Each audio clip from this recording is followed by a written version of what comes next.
The Grandview Hotel squatted on the corner of 7th and Madison like an old man who'd forgotten he was supposed to die.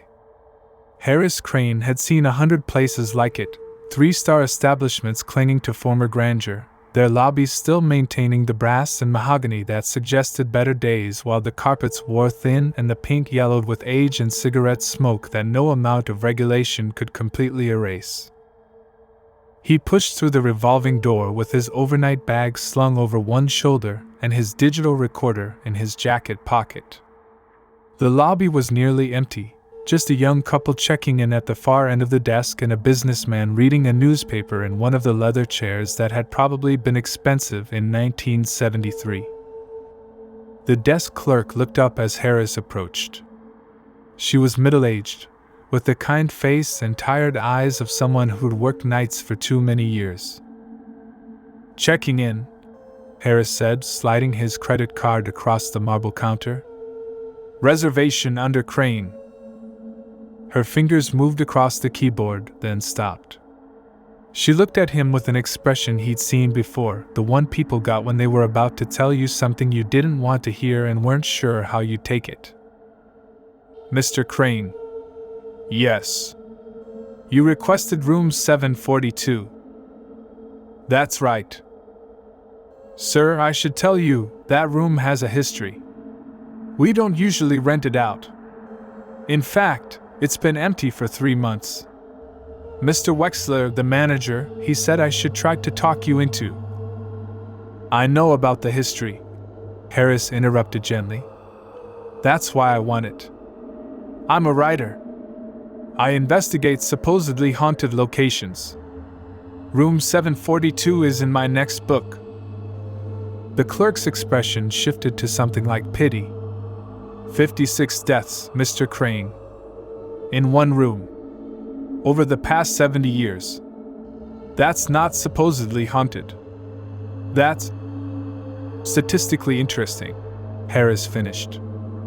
"I've stayed in the Villisca Axe Murder House, the Winchester Mystery House, and a sanitarium in West Virginia where they lobotomized 300 patients. No ghosts. No demons. Just drafty old buildings and overactive imaginations." She hesitated, then slid a key card across the counter. "The room is on the 7th floor. The elevator is..."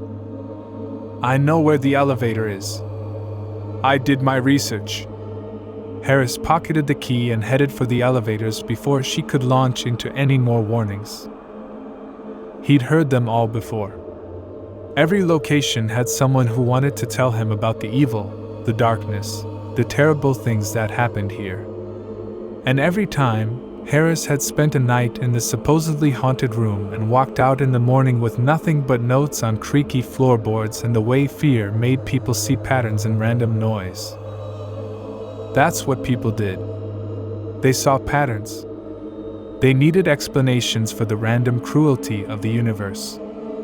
A child died? Must be a curse. A man killed himself? Must be evil spirits. No one wanted to accept that sometimes terrible things happened. Because the universe was indifferent and biology was fragile and the human mind was a delicate instrument easily broken by grief or chemical imbalance, or simply bad luck. Harris knew about bad luck. Had his doctorate in it, you might say. The elevator climbed with a mechanical whine that suggested deferred maintenance. Harris watched the numbers light up 3, 4, 5. When it dinged on 7, the doors opened onto a corridor that managed to be both claustrophobic and too empty. The carpet was burgundy, the walls papered in a pattern that might have been fashionable when Nixon was president. Brass sconces provided inadequate lighting. Room 742 was at the end of the hall. Harris slid the key card through the lock. The mechanism beeped, a cheerful electronic sound completely at odds with the atmosphere. He pushed the door open. The room was ordinary. That was always the case. Queen bed with a floral comforter. Nightstand with a lamp and digital clock. Desk, chair, television, bathroom visible through an open door. window with heavy curtains drawn against the evening light. The air smelled faintly of industrial cleaning solution and something else, something organic and old that reminded Harris of his grandmother's attic. He set his bag on the bed and checked his watch. 8:47 p.m.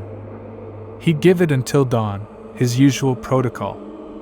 By 6 a.m., he'd have either experienced something genuinely unexplainable, unlikely, or he'd have a new chapter for his book debunking the legend of Room 742. Harris unpacked his equipment: digital thermometer, electromagnetic field detector, infrared camera, and his trusty voice recorder. He'd learned early in his career that if something genuinely strange happened, documentation was crucial. Not that anything ever did. The room was 68 degrees. No electromagnetic anomalies. No strange sounds or movements. Just a quiet hotel room at the end of a quiet corridor. Harris sat on the bed and pulled out his research notes.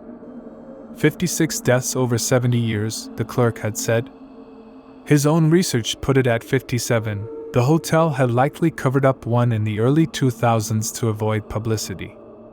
The deaths were varied: heart attacks, suicides, one murder-suicide, several natural causes, and elderly guests. Nothing supernatural about any of it. Just a room that had existed long enough to accumulate tragedy the way old places do. His phone buzzed. Text from his editor: "How's the spook hotel? Found any ghosts yet?" Harris smiled and typed back, "Just the ghost of 1970s interior design. This place is aggressively beige." He set the phone on the nightstand and lay back on the bed, staring at the ceiling. The popcorn texture up there was probably full of asbestos. That was the real danger in old buildings, not spirits, but lead paint and toxic insulation and electrical wiring that hadn't been updated since Eisenhower. The digital clock read 9:03 p.m. Harris closed his eyes, not to sleep but to listen. This was his method. Eliminate visual distractions and focus on audio. People always reported hearing things in haunted locations. Footsteps. Whispers. Knocking. What they actually heard was plumbing, settling foundations, wind in the walls, and their own breathing amplified by silence and expectation. He listened. The room was quiet. Almost perfectly quiet. No traffic noise from the street below. No voices from adjacent rooms.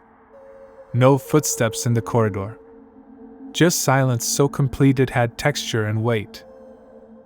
Then the clock radio turned on. Harris's eyes snapped open. The radio was playing, not static, but a clear signal. A man's voice, smooth and professional, like a late-night DJ. "And that takes us to 9:07, here on WKRH, your home for classic hits.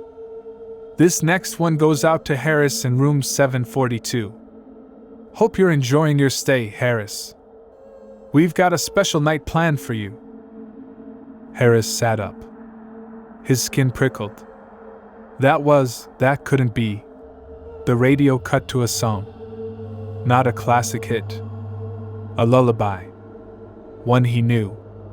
One he'd sung 1,000 times too. "Hush, little baby, don't say a word, Papa's gonna buy you a mockingbird." His hands were shaking as he reached for the clock radio and jabbed the power button. The music stopped. Coincidence? Had to be. Hotels sometimes used guests' names for promotional purposes. Someone at the desk had entered his information into the system, and there was some automated. The bathroom light flickered on. Harris stood slowly, his journalist training fighting with something deeper, that primal part of the brain that recognized danger even when the conscious mind refused to accept it. "Hello?" His voice sounded thin in the dead air of the room. "Is someone there?" No answer. Of course, no answer. He was alone in a locked room on the 7th floor of a hotel built when his parents were children. He walked to the bathroom, his footsteps silent on the carpet. The bathroom was empty. Mirror, sink, toilet, shower with a plastic curtain. The light was on, but he could have turned it on himself earlier and simply not remembered. Memory was faulty. He knew this. He'd written an entire chapter about it in his second book. He reached for the light switch. The shower curtain moved. Not dramatically. Just a gentle swaying, as if someone had brushed against it on the other side. As if someone was standing in the tub on the other side of that plastic barrier, waiting. Harris's hand froze on the light switch. His heart hammered. This was stupid. There was no one there. There was never anyone there. He'd done this 100 times, investigated the noise, found the rational explanation, moved on. He grabbed the shower curtain and yanked it open. The tub was empty. Of course it was empty. But as Harris stood there, staring at the chipped porcelain and the rusted drain cover, he heard it. A child's laugh. Bright and delighted. The laugh of a 6-year-old girl who just heard something funny. The laugh of his daughter. The laugh of Claire. Har. He stumbled backward, his hip hitting the sink. "No," he said aloud. "No, you don't get to, that's not." The lights went out. All of them. The bathroom, the bedroom, even the glow of the digital clock. Darkness so complete Harris couldn't see his own hand when he held it in front of his face. Then, in the darkness, a voice. Not from the radio. Not from some hidden speaker. From the room itself, as if the walls were speaking. "Hello, Daddy?" Harris's breath stopped. His chest seized. The voice was perfect, every inflection, every subtle nuance. Claire's voice at age 6, the age she'd been when the car accident had taken her. When the drunk driver had run the red light and turned his world into before and after, into the time when he'd been a father and the time when he was just a man who wrote books about fake hauntings because real loss was too terrible to face. "You're not real," Harris said to the darkness. "You're not her. Don't you want to see me, Daddy?" The lights came back on. Harris was no longer in the bathroom. He was standing in the middle of the bedroom, though he couldn't remember moving. The room had changed. The walls were closer. Or further. The geometry felt wrong, like an Escher print where perspective defeated logic. And sitting on the bed, wearing the blue dress with the white flowers that she'd been buried in, was Claire. She looked exactly as he remembered. Blonde hair and pigtails. Gap between her front teeth. The constellation of freckles across her nose that had appeared that last summer. She smiled at him. "Hi, Daddy. Why don't you visit me anymore?" Harris's legs wouldn't support him. He collapsed against the wall, sliding down until he was sitting on the carpet. "You're not real," he whispered. "You're whatever this room does. I'm your little girl." Claire's smile didn't waver. "Don't you love me anymore?" "Of course Harris stopped. Forced himself to think like the skeptic he was. This was psychological manipulation. The room, or whatever consciousness inhabited it, had accessed his memories somehow. His guilt. His grief. It was using them against him. "You're not Claire," he said, his voice stronger. "You're an attack. A weapon. And I'm not playing your game." The thing wearing his daughter's face tilted its head. The smile remained, but the eyes changed, became older, knowing, malevolent. "Oh, but you are playing, Harris. You've been playing since you walked through that door. The game is already over. I won the moment you checked in." The room lurched. Harris's stomach dropped as the floor seemed to tilt, though nothing was actually moving. The walls pulsed like living tissue. The ceiling descended, or Harris was rising, or both were true simultaneously. 57 people died in this room, Claire, who wasn't Claire, said. "Do you know why? Because I offered them the same thing I'm offering you. A chance to see what they'd lost. A chance to be with the dead. And they all said yes. They all chose to stay. I'm leaving." Harris pushed himself to his feet, though the vertigo made him stagger. "I'm walking out that door right now." "Are you?" The thing on the bed gestured toward the door. "Go ahead. Try." Harris lunged for the door. His hand closed on the knob. He turned it. The door opened onto the same room. He was standing in the doorway, looking back at himself sitting on the bed with his overnight bag, the clock reading 8:47 p.m. He watched himself check his watch, set down his bag, begin unpacking equipment. "No," Harris breathed. "You've been here before, Harris. You'll be here again. Time doesn't work the way you think it does in room 742. We're not on the 7th floor of the Grandview Hotel. We're somewhere else. Somewhere between." Harris slammed the door shut. Spun around. The room had changed again. Now there were 2 beds. On one sat Claire. On the other sat a man Harris didn't recognize, middle-aged, balding, wearing a business suit. The man was crying. "Please," the man said. "Please, I have a family." "I have. You had a family," the room said, its voice coming from everywhere. "They're gone now. Everyone you've ever loved is gone. And soon you'll be gone too. That's what I do, Harris. I show people the truth. The truth that everyone you love will die. That you'll die. That consciousness is just a brief flicker in an infinite darkness. That meaning is an illusion and hope is a lie." More beds appeared. The room was expanding, becoming a vast dormitory filled with the dead and dying. Harris saw them all, the 57 deaths, playing out simultaneously.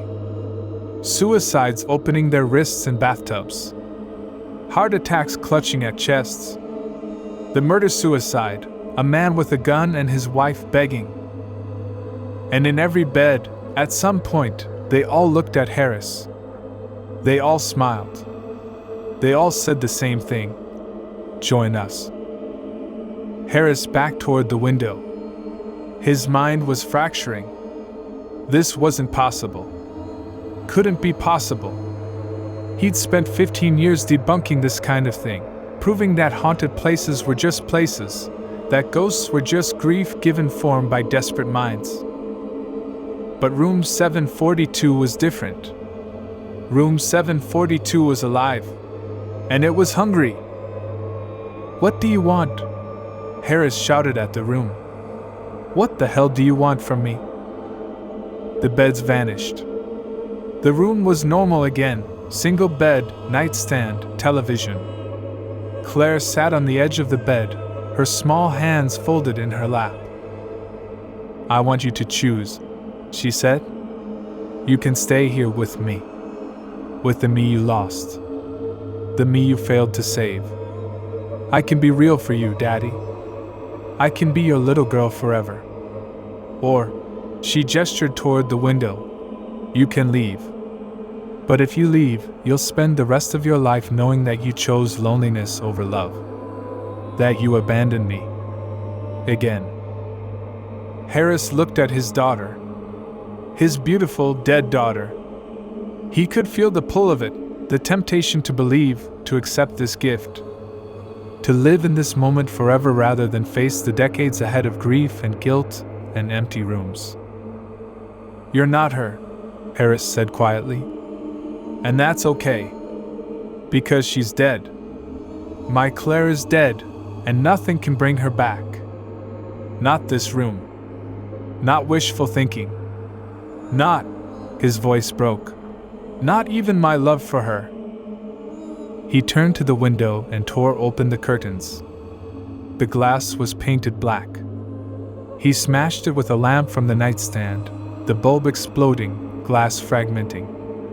Cold air rushed in from outside, real air, city air, smelling of exhaust and garbage and life. Behind him, Claire screamed. Not a child's scream, but something else, ancient and furious and starving. Harris climbed onto the window ledge. 7 stories down was the street. The room was trying to stop him, the floor tilting, the ceiling descending, tentacles of carpet reaching for his ankles, but Harris didn't look back. He jumped. He woke in the hospital 3 days later. Both legs broken. Fractured ribs. Collapsed lung. Skull fracture that should have killed him but somehow hadn't. The doctors called it a miracle. Harris called it something else. The police report said he jumped from his window in the middle of the night. Witnesses saw him fall. The Grandview Hotel denied any liability. Said he'd been drunk, disturbed, that the room was perfectly safe. Harris didn't argue. How could he explain? He'd spent 15 years denying the existence of places like room 742. Now he knew better. And knowing was its own kind of hell. He was released after 6 weeks. Went home to his empty apartment and his unfinished book. He tried to write about room 742, but the words wouldn't come. How do you explain to readers that evil is real? That some places are not haunted by ghosts but by something worse, by appetites older than civilization, by consciousness that fed on suffering? He tried to move on. Tried to go back to investigating other supposedly haunted locations. But after room 742, everything else seemed tame. Or perhaps Harris simply couldn't muster the certainty anymore. The skepticism that had carried him through a decade of debunking had shattered on the 7th floor of the Grandview Hotel. 6 months after his hospital stay, Harris received a package. Inside was a key card. Just a key card, no note, no return address. But when he turned it over, he saw the magnetic strip had been scratched with a message. Room 742 misses you. Harris threw it away. Burned it, actually, in his bathroom sink, watching the plastic curl and blacken and drip. But he knew, with the certainty of something learned rather than believed, that it didn't matter. Room 742 was patient. It had waited 70 years. It could wait 70 more. And sooner or later, everyone came back to check out the places that had changed them. Everyone returned to their hauntings. Harris just had to hope it would be later. Much, much later. But some nights, when he closed his eyes, he heard the lullaby. Heard Claire's laugh. Heard the room calling him home. And he wondered if maybe jumping out the window hadn't been an escape after all. Maybe it had just been an intermission.